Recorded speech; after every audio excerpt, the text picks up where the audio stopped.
मध्य प्रदेश के बड़वानी में एक स्कूल के छात्रों का विरोध प्रदर्शन उस वक्त सड़क पर आ गया जब अपनी समस्याओं के समाधान की मांग को लेकर बड़ी संख्या में छात्र कलेक्टर कार्यालय पहुंचने के लिए पैदल मार्च पर निकल पड़े। हाथों में अपनी मांगों से जुड़ी तख्तियां और नारे लिए छात्र सड़कों पर आगे बढ़े। कलेक्टर से मुलाकात कर अपनी समस्याएं रखने की मांग कर रहे इन छात्रों का आक्रोश उस समय और बढ़ गया और वे सड़क पर ही नारेबाजी करने लगे। देखते ही देखते छात्रों ने बीच सड़क पर धरना दे दिया। इससे रास्ते पर आवागमन प्रभावित हुआ और मौके पर पुलिस पहुंच गई। इस दौरान पुलिस और छात्रों के बीच बहस भी हुई। पुलिस ने छात्रों को समझाने की कोशिश की और उनसे सड़क से हटकर अपनी शिकायत प्रशासन के सामने रखने की अपील की। काफी समझाने बुझाने के बाद पुलिस छात्रों का धरना खत्म कराने में सफल रही और सड़क पर यातायात बहाल कराया गया। सैकड़ों बच्चे पैदल चल रहे हैं, नेशनल हाईवे है, जामली के बच्चे हैं, कहाँ जा रहे हैं, क्या समस्या है? समस्या का तो ये बता ही नहीं रहे हैं। आज सुबह एकदम से सुना कि ये लोग निकले हैं, कोई भी समस्या शेयर करने को तैयार ही नहीं है। उनका कहना है कि हम तो बड़वानी जाके ही बात करेंगे। किससे बात करना चाहते हैं? कलेक्टर मैम से बात करना चाहते हैं। हमने तो तमाम कोशिशें कर ली, आपने देखा भी होगा, समझा के। कलेक्टर मैडम से बात करवाने की भी आपने कोशिश की, क्या हो रहा है उसका? अभी लगा नहीं। लेकिन प्रदर्शन के बाद छात्रों ने मीडिया से बातचीत में गंभीर आरोप लगाए। छात्रों का आरोप है कि उनके साथ जाति सूचक शब्दों का इस्तेमाल किया गया, जिससे आक्रोशित होकर वे अपनी शिकायत लेकर कलेक्टर कार्यालय पहुंचे थे। छात्रों का कहना है कि उनकी समस्याओं को गंभीरता से सुना जाए और कथित तौर पर जाति सूचक टिप्पणी करने वालों के खिलाफ उचित कार्रवाई की जाए। देखिए, ये सेंधवा जामली हॉस्टल के बच्चे हैं और सुबह 8 से 9 बजे से ये बच्चे चल रहे हैं और इनकी सिर्फ एक ही मांग है कि कलेक्टर मैडम से मिलकर हमारी जो बात है, जो समस्या है, उनके सामने रखना चाह रहे हैं। तो मैं कलेक्टर मैडम से भी पूछना चाह रही हूँ, क्या आप तो ऐसे ट्राइबल एरिया की बहुत बात करते हो, तो क्या आप आधे घंटे का या 10-15 मिनट का समय निकाल के आप बच्चों से मिलने आ नहीं सकते? इसमें आधी गर्ल्स आधी बॉयज है, तो अपनी समस्या एक महिला सुने, इस हिसाब से ये मैडम से ही मिलना चाह रहे हैं।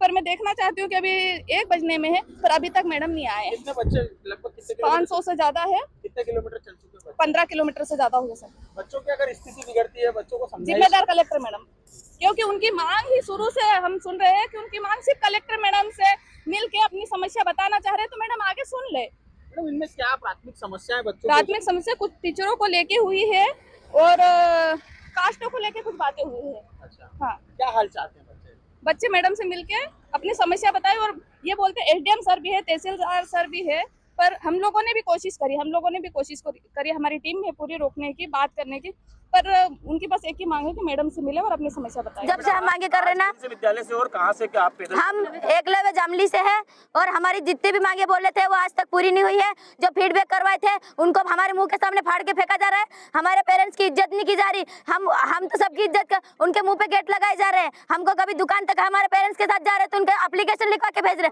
हम हाउस मास्टर की साइन भाई से मिल रहे, वहाँ कुछ और ही समझ रहे। हमको समझ क्या रखे, हमको कुछ भी बोल देते मुँह पे। आदिवासी मतलब कुछ भी बोलेगा, कुछ भी बोलेगा। समस्या क्या लेकर आप किसके पास जा रहे हैं? हम कलेक्टर मैडम से मिलने जाते हैं, बस हमारी प्रॉब्लम उनको बताना चाहते हैं। कितने बजे आप निकले?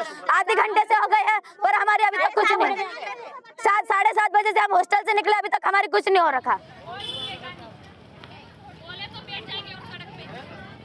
फिलहाल इस पूरे मामले में छात्रों के आरोपों की स्वतंत्र पुष्टि होना बाकी है। प्रशासन और संबंधित पक्षों का आधिकारिक पक्ष सामने आने के बाद ही स्थिति पूरी तरह स्पष्ट हो सकेगी। बड़वानी में छात्रों के इस प्रदर्शन ने एक बार फिर स्कूली स्तर की समस्याओं, छात्रों की शिकायतों और प्रशासन तक उनकी पहुंच को लेकर बड़े सवाल खड़े कर दिए हैं।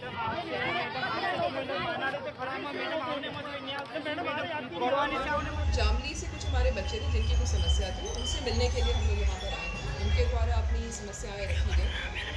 प्रमुख जो कारण है वो पुष्पम महोदय द्वारा कुछ जाति सूचक शब्द का इस्तेमाल बताया जा रहा है। इसके अलावा भी अन्य छोटे छोटे विषय थे, तो आज इस संबंध में उससे विस्तार से चर्चा हुई है। अन्य क्या मामले हैं मैडम इसमें? अन्य जो विषय बता रहे हैं कि स्पोर्ट्स की बेहतर फैसिलिटी चाह रहे हैं। अच्छा लगा जानकर कि हमारे बच्चे वॉलीबॉल और खो-खो खेल रहे हैं। कुछ बच्चे डांस के ऑडिटोरियम जो बन रहा है उसका और भी त्वरित वो कंप्लीशन चाह रहे हैं। यही मुख्य विषय निकल कर आते हैं। जैसे मैंने बताया, प्रमुख विषय जो है जो अभी अव्वल बताया गया आपको वही है। हम लोग दिखा रहे हैं, इसमें कमेटी गठित कर दी गई है, एसडीएम है और एसडीओपी है। एक बार पूरे विषय का परीक्षण करके हम लोग साथ कार्रवाई इस पर। पुलिस और प्रशासन द्वारा लगातार रास्ते में किस तरह से मॉनिटर किया गया, बच्चे कई जी, किलोमीटर हमारे बच्चे थे, हम लोग बहुत ही संवेदनशील हैं उनकी सुरक्षा को लेकर। किसी भी प्रकार से कोई बाल भर भी किसी को कोई समस्या ना हो, उसका पूरा ध्यान रखा गया और अभी चर्चा कर ली गई है जो उनके विषय में, उस मान से हम लोग।